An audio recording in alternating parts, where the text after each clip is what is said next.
Hello hi and welcome back everyone. आज की इस वीडियो में हम बात करने वाले हैं everything about BCA. B it कि ये कितनी साल का कोर्स है, बी इट कि इसका फी स्ट्रक्चर क्या है, क्या इसका एडमिशन क्राइटेरिया है, क्या कौन कौन से एंट्रेंस एग्जाम्स के थ्रू हम बीसीए में एडमिशन ले सकते हैं and many more. So let's move forward. So basically BCA हमारा एक 3 इयर्स का कोर्स है जिसमें हमारे 6 सेमेस्टर्स होते हैं और हर एक सेमेस्टर में हमारे वेरिएबल नंबर ऑफ सब्जेक्ट्स होते हैं। वहीं अगर मैं इसकी फी स्ट्रक्चर की बात करूं तो अगर आप गवर्नमेंट कॉलेज के थ्रू बीसीए करते हैं तो ये आपको लगभग 10K to 50K per year पड़ जाएगी।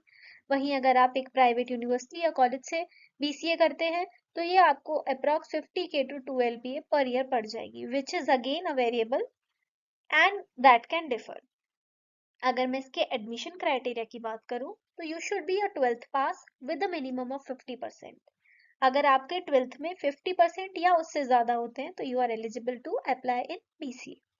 वहीं अगर मैं स्ट्रीम की बात करूं तो any stream can apply for BCA, चाहे आप पीसीबीसी से हो, चाहे आप पीसीएमबी से हो, चाहे आप कॉमर्स से हो। If you have completed 12th with a minimum of 50% or above, you are eligible to apply in BCA.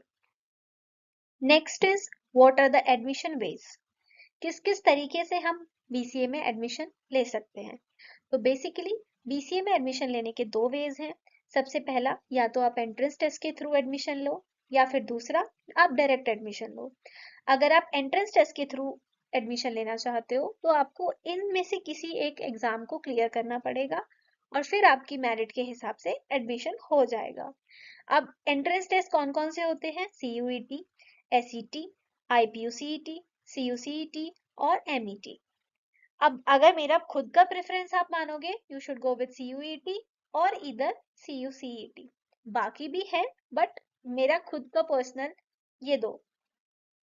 वहीं अगर मैं डायरेक्ट एडमिशन की बात करूं तो देखो, डायरेक्ट एडमिशन में क्या होता है कि इसमें again college to college depend करता है। कुछ कॉलेजेस होते हैं जो कि आपके 12th के मार्क्स के अकॉर्डिंग आपको एडमिशन दे देंगे, ठीक है। वहीं पर कुछ कॉलेजेस क्या करते हैं, वो आपके 12th के मार्क्स को शॉर्टलिस्ट करते हैं, उसके बाद वो आपका एक इंटरव्यू शेड्यूल करते हैं, ठीक है। फिर आप जब उस इंटरव्यू को क्लियर कर लेते हो तो फिर वो आप उस एडमिशन ले सकते हो। अब देखो, ये टोटली डिसाइड करना कि आपको कौन सी यूनिवर्सिटी में जाना है ये आपके ऊपर है। ऐसी भी यूनिवर्सिटीज हैं जो डायरेक्ट एडमिशन लेती हैं विदाउट एनी इंटरव्यू। अब यहाँ पे मैंने कुछ टॉप 5 यूनिवर्सिटीज के नाम मेंशन कर रखे हैं जहां से बीसीए आप कर सकते हो if you are going for private universities and for direct admission. तो सबसे पहले अगर मैं बात करूं तो Christ university, number 2 Parul university, number 3 Amity university, number 4 Vellore institute of technology and number 5 GD Goenka university. अब अगर हम नेक्स्ट बात करें कि बीसीए करने के बाद हमें क्या क्या अपॉर्चुनिटीज ओपन अप हो जाएंगी, तो देखो, बहुत ट्रूली और बहुत क्लियरली मैं आपको बता दूं कि बीसीए करने के बाद आपके पास दो ऑप्शंस होते हैं। इधर आप जॉब करो, ठीक है, या फिर आप अपनी मास्टर्स की डिग्री करो, ठीक है। अगर आप जॉब करते हो तो जॉब में आपको क्या है, आपको दो तरीके की जॉब मिल सकती है, या तो आप किसी प्राइवेट कंपनी में जॉब करो या फिर आप गवर्नमेंट जॉब करो। वहीं अगर आप मास्टर्स की डिग्री करना चाहते हो तो आप क्या कर सकते हो, एमसीए कर सकते हो या फिर एमबीए कर सकते हो।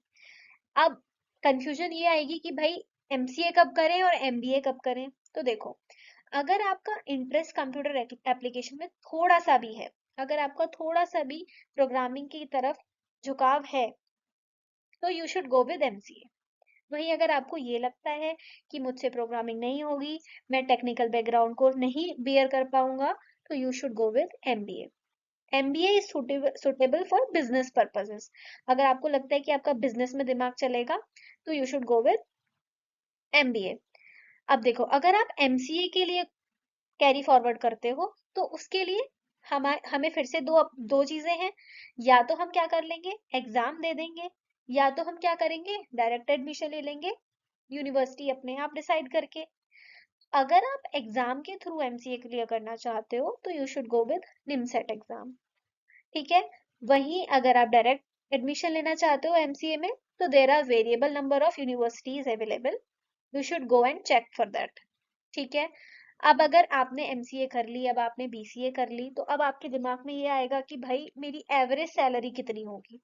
तो अगर आप एक एमसीए पोस्ट ग्रेजुएट हो जाते हैं तो आपकी जो एवरेज सैलरी पैकेज होगा वो अप्रॉक्स 12 to 20 एलपीए होगा।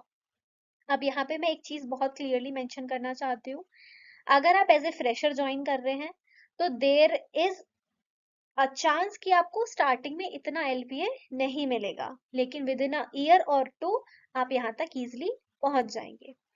वहीं अगर मैं एमबीए की बात करूं तो अगेन अगर आपको गवर्नमेंट के थ्रू करना है तो आपको कैट या जीमेट जैसा एग्जाम क्लियर करना पड़ेगा, और अगर आपको प्राइवेट करना है तो आप किसी भी यूनिवर्सिटी को सर्च आउट करके डायरेक्ट अपना एडमिशन लेके कर सकते हैं।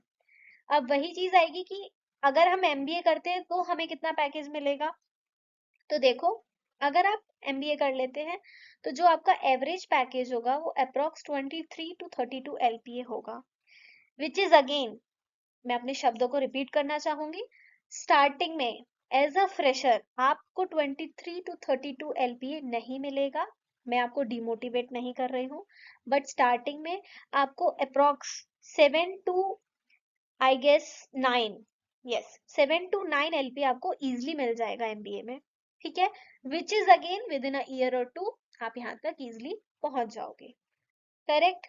तो अब देखो मैंने आपको क्या क्या बता दिया, मैंने आपको क्या कितने साल का कोर्स है ये बता दिया, मैंने आपको फीस स्ट्रक्चर बता दिया, मैंने आपको एडमिशन प्रोसेस बता दिया, एंट्रेंस एग्जाम्स का बता दिया, और क्या क्या अपॉर्चुनिटीज हैं वो बता दिया।